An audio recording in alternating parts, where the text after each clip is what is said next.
Bismillahirrahmanirrahim. Assalamu alaikum my dear students, how are you all? I hope you're all really fine and enjoying your good health. But today we are going to start our day 11 और आज के दिन हम लोग discussion करेंगे बड़े important topic के ऊपर। ज़ाहिर सी बात है कि हमारा एक कंप्लीट क्रैश बैच और एक्सप्रेस बैच की शक्ल में ये सिलसिला चल रहा है, तो इस वजह से हम लोग जो है वो डेली वही चीज़ कर रहे होंगे जो कि पेपर पॉइंट ऑफ व्यू से बहुत ज़्यादा इम्पॉर्टेंट होगी। तो मैं आपको बताता चलूँ स्टूडेंट्स के लिए कि मैंने आप लोगों के लिए ये बात जो कि इम्पॉर्टेंट है इसलिए जहन में रखिएगा। मैंने कहा अभी ये मैं आपके साथ डिस्कस कर दूँ। पहले वो ये वाली बात है कि बेटा मैंने ना ग्रैंड टेस्ट बनाया है फॉर वोकेबलरी, ठीक है, वोकेबलरी से रिलेटेड। और वोकेबलरी से रिलेटेड मैंने दो टेस्ट बनाए हैं। एक टेस्ट है जिसके अंदर 200 MCQs हैं, ठीक है, और दूसरा टेस्ट जो मैंने बनाया है एक और बनाया है उसके अंदर 150 MCQs होते हैं। अच्छा, वो जिसमें 200 MCQs हैं उसके अंदर हमने क्या किया हुआ है कि उसमें हमने सिनोनिम्स, ठीक है, एंटोनिम्स, ईडियम्स, ठीक है, और साथ ही पार्ट्स ऑफ स्पीच का हिस्सा भी थोड़ा शामिल कर दिया है, ठीक है। तो ये 200 MCQs होंगे। ग्रैंड टेस्ट है, इसको लाजमी आप करें। वो स्टूडेंट जो कहते हैं वोकेबलरी बड़ी वीक है और वोकेबलरी हमारी इतनी नहीं चल रही और अब टाइम भी नहीं है हमारे पास इतना, तो मैं उनको ये सजेस्ट करूँगा कि वो ये ग्रैंड टेस्ट वोकेबलरी का लाजमी लीजिए और ये ऑनलाइन मेरे चैनल पर अवेलेबल होगा। सिंपल आप उधर लिख लीजिएगा यूट्यूब पर रेहान ऑनलाइन एकेडमी, ये यूट्यूब की बात कर रहा हूँ। तो आप वहाँ पर इसको बड़े आराम से, वहाँ पे PRC की प्लेलिस्ट है, वहाँ पे आप उसे भी सर्च कर सकते हैं उसके अंदर से, ठीक है। और दूसरा जो है वो वोकेबलरी से रिलेटेड अलग प्लेलिस्ट होगी, आप उसको देख लीजिएगा, ठीक है जी। या मुझे ग्रुप में मैसेज कर दीजिएगा, मैं उधर आपके साथ लिंक शेयर कर दूंगा, तो कोई प्रॉब्लम नहीं, आप उसके थ्रू भी ले सकते हो। ये जो 150 MCQs हैं ये सिर्फ और सिर्फ ईडियम्स पर हैं। अच्छा, मैंने आपको बताया भी था, आपको याद होगा कि मैंने डिस्कस आपसे किया था कि जो वोकेबलरी है, वोकेबलरी के पोर्शन के अंदर तीन चीज़ें बहुत ज़्यादा इंपॉर्टेंट हैं, ईडियम्स, सिनोनिम्स, एंटोनिम्स। और पार्ट्स ऑफ स्पीच इसलिए मैंने ऐड कर दिए कि हो सकता है कि उसमें से भी कुछ पूछ रहे हैं, तो ज़्यादातर तो यही चांसेस है कि सिनोनिम्स, एंटोनिम्स और ईडियम्स ही होंगे। तो जनाब आज के हम सेशन की तरफ बढ़ते हैं, that is about memo writing. अब हम डिस्कस करने जा रहे हैं अबाउट मेमो राइटिंग। और ये सवाल ज़ाहिर सी बात है कि हर एक के माइंड में आता है कि व्हाट इज़ मेमो, ये क्या होता है। तो मेमो के बारे में बस एक छोटा सा एक और नाम याद रखें जिसका नाम है मेमोरेंडम, ठीक है। और मेमोरेंडम क्या होता है, ठीक है, यादगार से निकला है। यादगारी एक अमल जो होता है ना, किसी को याद दहानी करवानी हो, याद दहानी भी याद रखिएगा, हम उसके सेंस में इसको जो है वो यूज़ करते होते हैं। तो this is actually memo writing. तो मेमो राइटिंग के बारे में एक छोटी छोटी बस बातें मैं आपको बताता चलूँ। मैंने आपको बोला था कि यहाँ तो आपको आएगा लेटर, ठीक है, अगर लेटर नहीं आता तो मेमो आ जाएगा। अच्छा, अगर मेमो भी नहीं आता तो क्या आ जाएगा, रिपोर्ट आ जाएगी, ठीक है। तो इनसे रिलेटेड ही हमारा जो है वो सिलसिला चलता चला जा रहा है, तो इसलिए उसका ध्यान रखिएगा, साथ साथ इन चीज़ों को आपने कवर करना है और देखना है।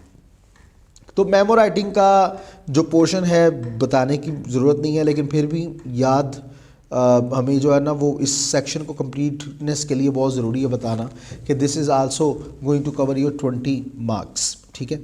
तो बाकी तफसील से पढ़ते हैं इसके बारे में। आइए देखते हैं कि what is actually memo writing. तो ये मेमो राइटिंग क्या होता है इसके बारे में सबसे पहले डिस्कस करते हैं और देखने की कोशिश, समझने की कोशिश करते हैं जी, ठीक है। तो मैंने अलग बनाई है, मैं बस इसको जो है वो स्लाइड को ख़त्म कर रहा हूँ ताकि हम जो है वो अपनी उस सेक्शन की तरफ बढ़ें जहाँ पे हमने मेमो राइटिंग से रिलेटेड बात करनी है। तो जनाब याद रखें कि मेमो राइटिंग क्या है। वही मैंने अभी पहले बताया कि memo is actually short form of memorandum. और मेमोरेंडम का मतलब मैंने बताया था क्या है, यादगार, ठीक है, या याद दहानी।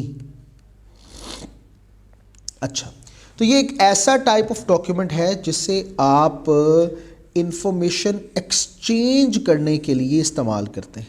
पहले सिर्फ इतनी बात समझें, इंफॉर्मेशन एक्सचेंज करने के लिए यानी कोई एक इंफॉर्मेशन है जिससे पूरी कंपनी को बताना है, बजाय इसके कि एक एक को अलग अलग लेटर लिखा जाए, एक एक को अलग अलग जाके किसी की ड्यूटी लगाई जाए कि जाओ भाई जाके आप जाओ। जैसे मिसाल के तौर पर चले मैं आपको बताता हूँ, आप कॉलेज के अंदर आते हो तो कॉलेज के अंदर होने वाली कोई भी एक्टिविटी जो है उससे रिलेटेड आपको पता होना चाहिए।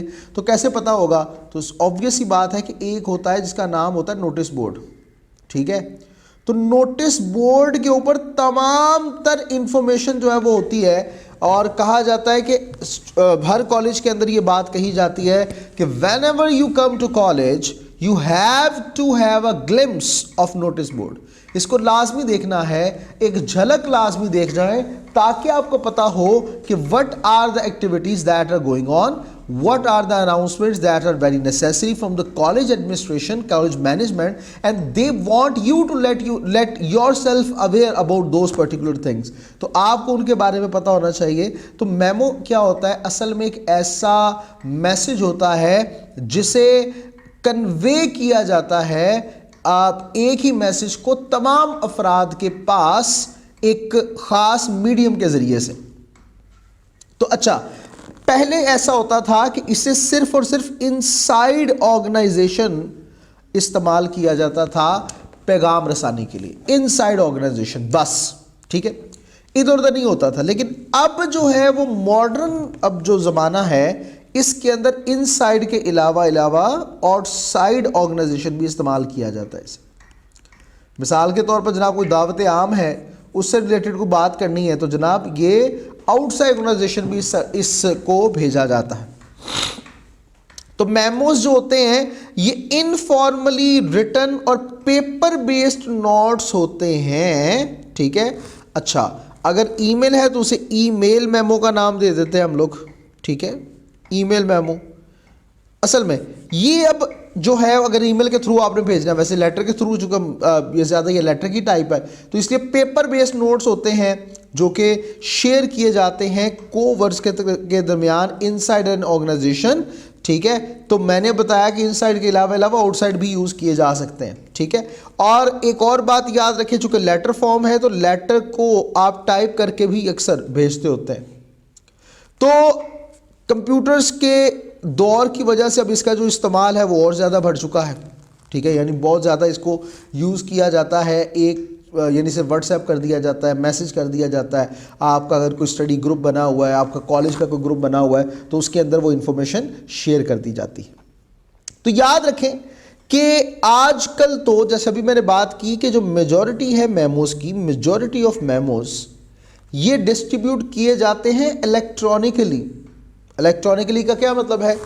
क्या बिजली आती है, बिजली आके दे के जाती है? नहीं, इलेक्ट्रॉनिकली का मतलब ये है कि यूजिंग डिफरेंट प्लेटफॉर्म्स, ठीक है, इंटरनेट की यूज़, ठीक है। और ये स्टैंडर्डाइज्ड होते हैं कि ये ऑर्गेनाइजेशन की डिमांड को मुकम्मल अचीव कर रहे होते हैं कि जो ऑर्गेनाइजेशन आपसे रिक्वायर कर रही होती है वो, यानी जो उसका प्रोटोकॉल होता है उस प्रोटोकॉल को मुकम्मल तौर पे फॉलो करते हुए इन मेमोज को बनाया जाता है, ठीक है। तो इस चीज़ को आपने माइंड में रखना है। आप ज़रा और ज़्यादा आगे बढ़ते हैं कि कॉमन सिचुएशंस क्या होती हैं जब आपको मेमोज लिखने की ज़रूरत पड़ती है। ये ज़रा बड़े ध्यान से समझिएगा, कॉमन सिचुएशंस क्या होती हैं। तो जनाब पहली बात है, इंस्ट्रक्शंस का कोई रिटन रिकॉर्ड आपने प्रोवाइड करना है। कुछ हिदायत हैं जो आपने देनी है सबको। अरे भाई, चूँकि अभी लास्ट की अगर बात करें तो कोरोना वायरस था, अभी आप बात करें जो है वो कुछ और मौसम की बात करें तो उन मौसमों में क्या स्मोक का भी जो है वो आंसर आता होता था, ठीक है, या आता होता है, वटएवर जो भी सिलसिला है स्मोक का। इसी तरह डिफरेंट जो है वो सिचुएशंस चलती चली जाती हैं, तो उनके मुताबिक जो है वो डिफरेंट इंस्ट्रक्शंस पास करनी होती है कंपनी ने, तो उसके मुताबिक चलता है। जैसे कोई गवर्नमेंट की तरफ से कोई अनाउंसमेंट मिसाल के तौर पे आती है कि गर्मियों में आपने 8 से लेकर 11 बजे तक जो है वो एसी नहीं चलाने, तो कुछ इससे रिलेटेड इंस्ट्रक्शंस पास करनी है। या कोई एक जो प्रोटेस्ट है और प्रोटेस्ट से रिलेटेड कुछ इंस्ट्रक्शंस प्रोवाइड करनी है कि जनाब वो प्रोटेस्ट हो रहा है, ठीक है, तो हम चाहते हैं कि हमारे जो ऑर्गेनाइजेशन के बंदे हैं उनकी सेफ्टी रहे, तो उसके लिए ये हिदायतनामा है आपके पास, इस किस्म की बात है। अच्छा, कुछ डायरेक्शंस देनी होती हैं, अहकामात जारी करने होते हैं, या रिस्पॉन्सिबिलिटीज़ कुछ एलोकेट करनी होती हैं या बतानी होती हैं। अल्हम्दुलिल्लाह, सॉरी जी। अच्छा, तो उसके लिए भी आप मेमोज लिखते हैं। अच्छा, ऑरल डिस्कशन को कंफर्म करने के लिए बैठे हो आप। अच्छा, मैंने सुना है कि जब आपको छींक आती है कोई आपको याद करता है, तो पता नहीं है इस बात में कितनी हकीकत है, मैं इस बारे में नहीं जानता, लेकिन पता नहीं क्या है। मैं तो एक चीज़ जानता हूँ कि जब मुझे इस तरह 2-3 दफ़ा इकट्ठा कोई याद कर ले, अल्लाह माफ़ करे, तो क्या होता है कि मुझे ज़ुकाम लग जाता है, फिर ठीक भी हो जाता है। लेकिन ये एक सिचुएशन है मेरे साथ, तो किसी ने पता हो मेरा की हाल है, मैं लाजमी दसना कि कोई मुझे याद ना करे बस, ठीक है। खास तौर पर 2-3 बार इकट्ठा याद ना कर लवे। खैर, तो ऑरल डिस्कशंस को कंफर्म करने के लिए भी हम मेमोज को लिखते हैं। यानी दरमियान में बात हुई है, 2 बंदों के दरमियान कोई 1 घंटा गुफ्तगू चलती रही, तो आपने क्या किया, उसके पॉइंट्स लिख लिए, और लिखने के बाद फिर आप उसको तहरीर करेंगे और बताएंगे कि सर हमारी ये बातें हुई थी, तो इस चीज़ को आप काइंडली याद रखिएगा, ठीक है। अच्छा, आपने कोई एक काम करना है, आपने कोई नई इनोवेशन लेकर आनी है, तो आप दूसरों से उनके आइडियाज़ और ओपिनियंस के बारे में पूछ सकते हैं, तो उसके लिए भी मेमो लिखे जाते हैं, ये बात याद रखिएगा, ठीक है। मुख्तलिफ आइडियाज़ हैं, जैसे मिसाल के तौर पर मैं समझे मिसाल दीजिए कि आई एम गोइंग टू, मैं चाहता हूँ कि वो जो मेरा PRC 5 का कोर्स है ना, मिसाल के तौर पे मैं चाहता हूँ मेरा PRC 5 का कोर्स जो है वो MCQs बेस्ड है, तो मैं इसके रिलेटेड ना चाह रहा हूँ कि मैं मूक्स कुछ जो है वो बना के उसे अपलोड करूँ स्टूडेंट्स के पास, उसे जो है वो अपलोड किया जाए ताकि बच्चे उससे ज़्यादा से ज़्यादा इस्तेफ़ादा हासिल करें। तो मेरा इरादा ये बन रहा है कि मैं 3 टाइप्स ऑफ मूक बनाऊँ, 1 टाइप, 2 टाइप, 3 टाइप। 1 के अंदर क्या होगा, फॉर बिगिनर, यानी जिनकी तैयारी जो है नॉर्मल है, तो वो ज़रा जज कर ले अपने आप को। फिर उसके बाद एवरेज स्टूडेंट, जिसे आप इंटरमीडिएट भी कहते हैं, मैं चाहता हूँ कि उनसे रिलेटेड मॉक दूसरा एक और बनाया जाए, और फिर एडवांस्ड एक मॉक बनाया जाए कि जिसके अंदर पता चले कि बच्चों की समझते हैं कि मेरी परफेक्ट तैयारी है, तो फिर वो इस में भी अगर वो 100% मार्क्स या जितने % मार्क्स लेते हैं, तो उसका मतलब उनकी तैयारी उसके मुताबिक चल रही है। बात समझ आई है? नहीं आई? आई है? अच्छा, गुड, अच्छी बात है। अब बात को आगे बढ़ाते हैं। जनाब, आपने कोई काम किया, मिसाल के तौर पर कॉलेज के अंदर एक फंक्शन था, ठीक है, उस कॉलेज फंक्शन को बहुत ही अच्छे तरीके से मैनेज किया, ठीक है, और उससे रिलेटेड जो है वो बहुत से लोगों का शुक्रिया अदा करना, ठीक है। अच्छा, रिपोर्ट प्रोग्रेस से मुराद है काम की रफ्तार। मिसाल के तौर पर काम की रफ्तार से क्या मुराद है कि आपने एक न्यू कैंपस जो है वो बनाना है, ठीक है, और न्यू कैंपस से के अंदर शिफ्ट भी होना बंदों ने, और इधर जो है वो छोड़ के जा रहे हैं, तो उससे रिलेटेड जो है वो क्या प्रोग्रेस चल रही है, उससे रिलेटेड रिपोर्ट भी दी जाती है मेमोज़ के अंदर।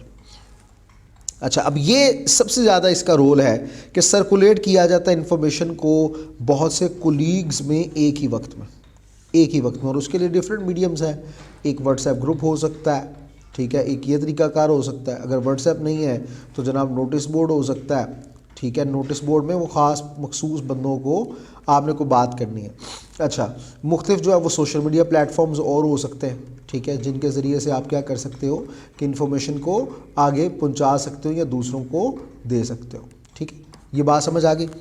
अच्छा, परमिशन चाहिए किसी चीज़ से रिलेटेड, तब आप मेमो लिख सकते हैं। अप्रूवल चाहिए तो आप उस चीज़ से रिलेटेड मेमोस लिख सकते हो। यानी मेमो लिखने के लिए कब आप कहाँ किस किस तरह से इसको यूज़ कर सकते हो, this is actually the system of memo writing. और मुझे उम्मीद है कि आपको ये समझ आ गया होगा और अच्छे तरीके से आपने इसे समझ लिया होगा। ज़रा सिर्फ 30 सेकंड से 1 मिनट का मैं यहाँ पे पॉज देता हूँ कि आप इसको जो है वो एक नज़र देखें अच्छे से, फिर मैं इसके बाद आगे बढ़ता हूँ और मज़ीद आगे चीज़ों को हम समझते हैं। सिर्फ एक मिनट का पॉज है आपके पास।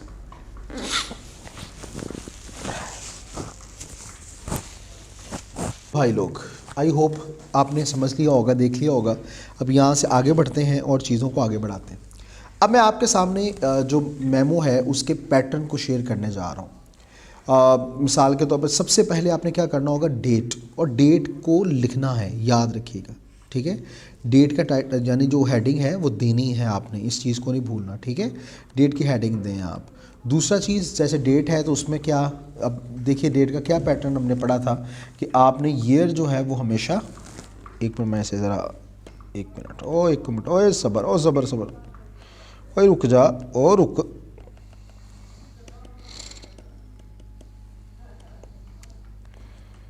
जी। तो डेट के लिए हम लोगों ने क्या बात की थी, अगर आपको याद हो बहुत अच्छे अंदाज से, तुम्हें याद हो कि ना याद हो, मुझे सब याद है पूरा पूरा। तो डेट के लिए हमने क्या बात की थी कि जो सबसे पहले आप क्या लिखते होते, पहला तरीकाकार तो ये है कि आप डेट में सबसे पहले मंथ, ठीक है, मंथ के बाद फिर डे, डे के बाद कॉमा, और एंड पे क्या आप करते हो, ईयर लिखते हो। ऐसा ही था ना, यही करते थे। अच्छा, दूसरा हम ये भी कर सकते हैं कि डे पहले लिख लो, डे के बाद मंथ आ जाए, मंथ के बाद क्या आ जाए, ईयर आ जाए। क्लियर? तो ये प्रोसीजर है, और इससे पहले कॉमा, यानी ईयर से पहले हमेशा हमने क्या करना है, कॉमा लगाना है। यहाँ पे गलती वो ये वाली कि कॉमा आना चाहिए, साल जो भी है आप वो लिख सकते हैं, उसमें कोई प्रॉब्लम नहीं है, वो तो इसमें कोई सिलसिला नहीं है इतना ज़्यादा प्रॉब्लम वाला।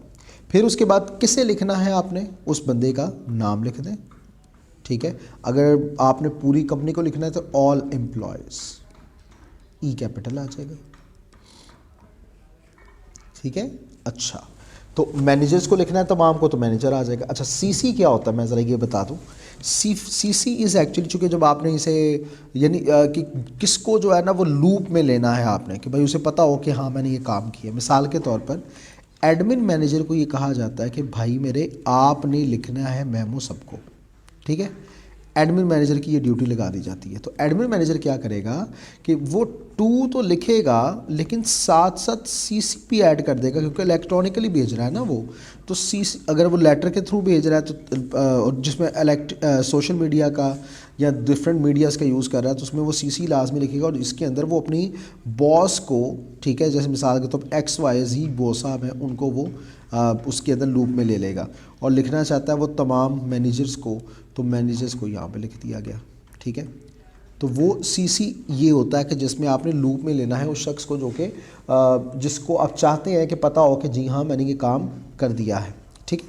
इसलिए सीसी यहाँ पे क्या किया, चूँकि आई एम एट SBI, तो SBI कॉलेज के जो ऑनर है वो आतिफ आबदी साहब हैं, और लिखा किसे जा रहा है, रेहान सरवर साहब को। आप जानते तो होंगे रेहान सरवर साहब कौन है, खैर गुड, जानते हैं तो अच्छी बात है। फिर उसके बाद जनाब आता है हमारे पास किसकी तरफ से, ठीक है, किसकी तरफ से भेजा जा रहा है, जहांज़ेब खान साहब की तरफ से, और ये कौन, एडमिन मैनेजर होंगे वट एवर जो भी।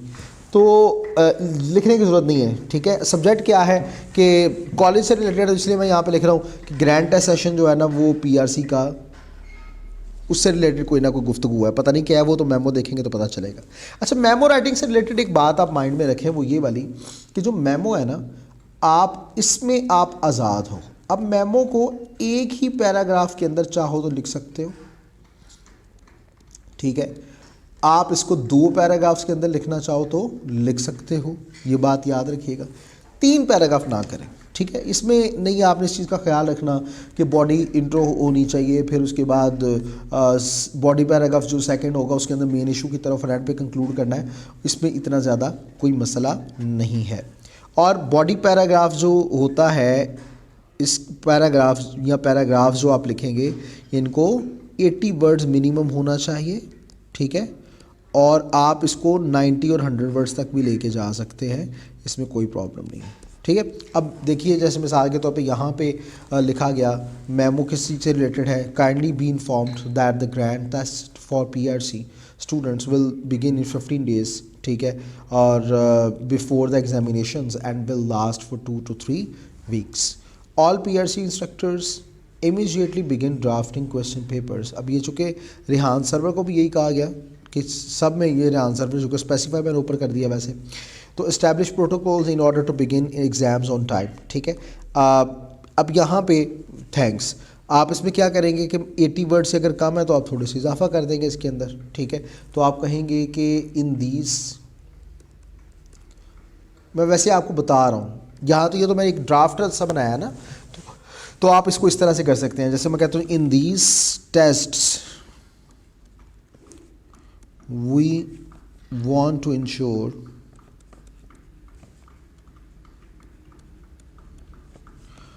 100% dedication of every person related to this. ठीक है, question papers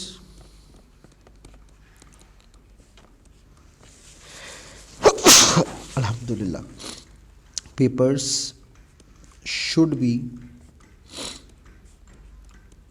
provided a week before the commencement of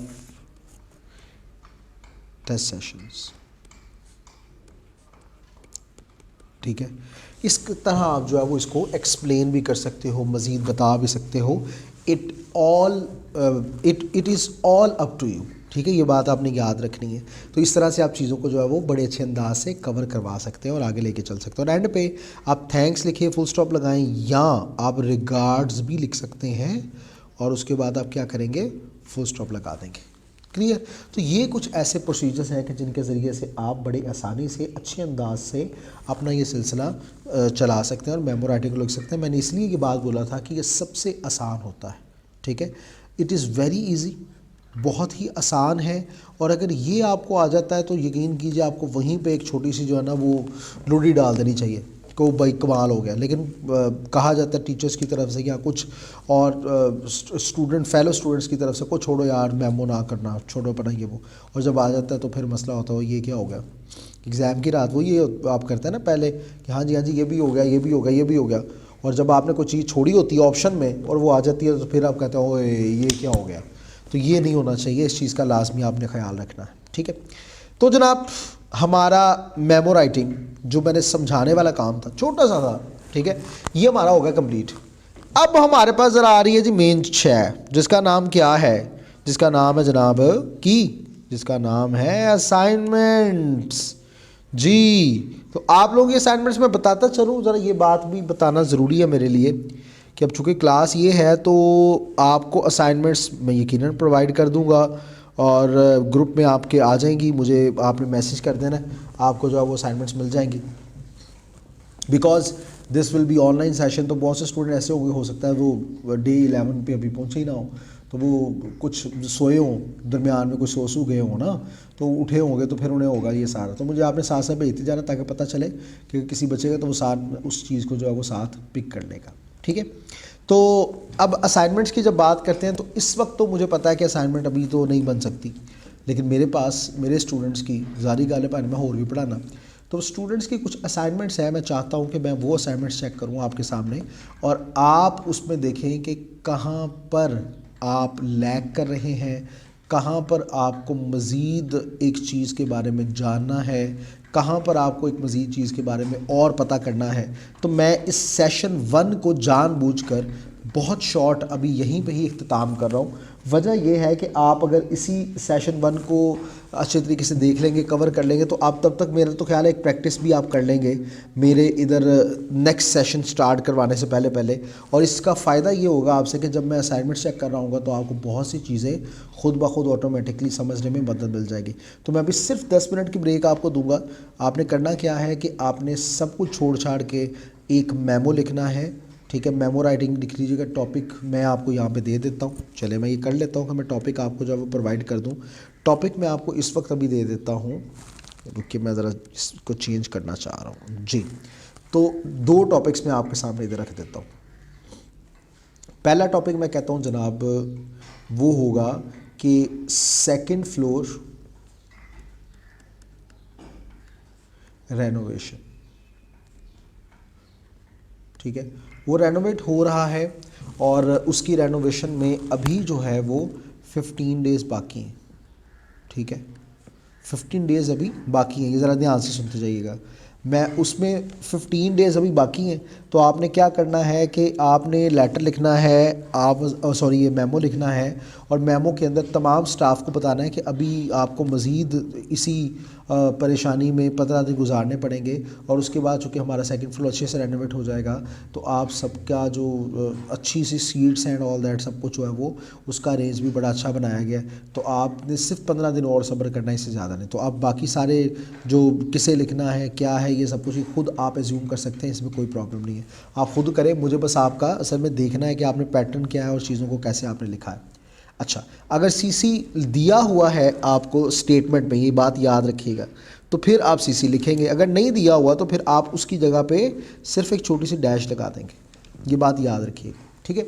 अच्छा, दूसरा मैं आपको टॉपिक दे देता हूँ। दूसरा टॉपिक ये है कि आपको जो है ना वो एक टेस्ट सेशन इंटीमेशन दी जा रही है।